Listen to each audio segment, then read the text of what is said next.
Welcome বন্ধুরা আমার SY Bangla একাডেমিতে। আশা করি তোমরা ভালো আছো।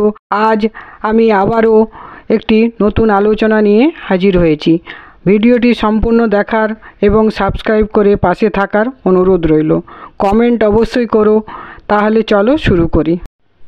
আজকের বিষয় হলো ভাব সম্প্রসারণ। ভাব সম্প্রসারণটি হলো শৈবাল দিঘিরে বলে উচ্চে তুলি শির, লিখে রেখো এক ফোঁটা দিলেম শিশির। তাহলে চলো বন্ধুরা শুরু করি। মূল ভাব। কবিতার লাইন দুটিকে প্রথমে গদ্যরূপে লিখতে হবে এই অনুচ্ছেদে।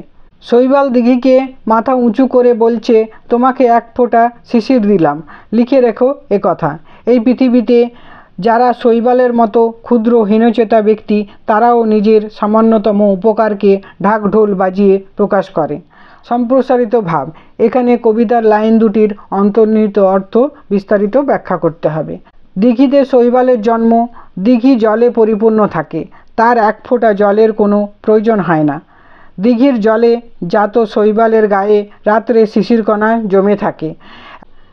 এক ফোঁটা শিশির দিঘির জলে পড়ে যেতেই শৈবাল দিঘিকে গর্ব ভরে তার এক বিন্দু শিশির দানের কথা স্মরণে রাখতে বলছে। এটা শৈবালের হীনতা, ক্ষুদ্রতা ও নীচতার পরিচয়। প্রকৃত দাতা যিনি, তিনি অকাতরে নিঃস্বার্থভাবে পরের কল্যাণে, দুঃখ কষ্ট ও অভাবমোচনের জন্য যথাসম্ভব অর্থ সম্পদ বিলিয়ে দেন। উপকার করা, পরের দুঃখ কষ্ট দূর করা, পরের চোখের জল মোছানো ও তাদের মুখে হাসি ফোটানোর মধ্যেই তারা পরম তৃপ্তি পান।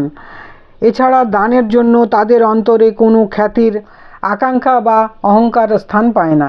প্রকৃত দাতার অন্তর সর্বপ্রকার স্বার্থ চিন্তাশূন্য, নির্মল ও উদার। তারা আত্মীয় অনাত্মীয় সকল মানুষকে নিজের মতো ভেবে অকাতরে সব কিছু বিলিয়ে দেন।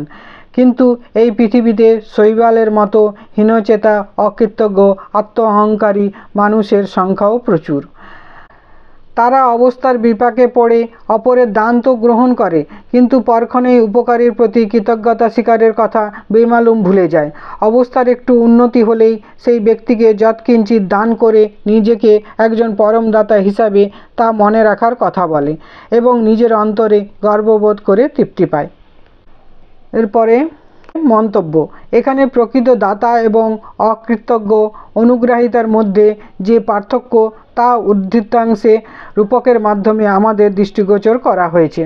প্রকৃত দাতা দানের পরিমাণের হিসেব রাখে না, দানের জন্য খ্যাতি সম্মানের আকাঙ্ক্ষাও করেন না। তাদের অন্তরে কোনো গর্ব বা অহংকার স্থান পায় না। উপকারীর উপকার স্বীকার করার মতো নৈতিক দায়িত্ববোধ সবার মধ্যে জাগ্রত হলেই জগতের কল্যাণ হবে।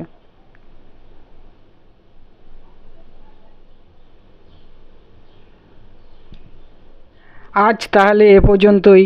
আবার হাজির হব নতুন কিছু নিয়ে।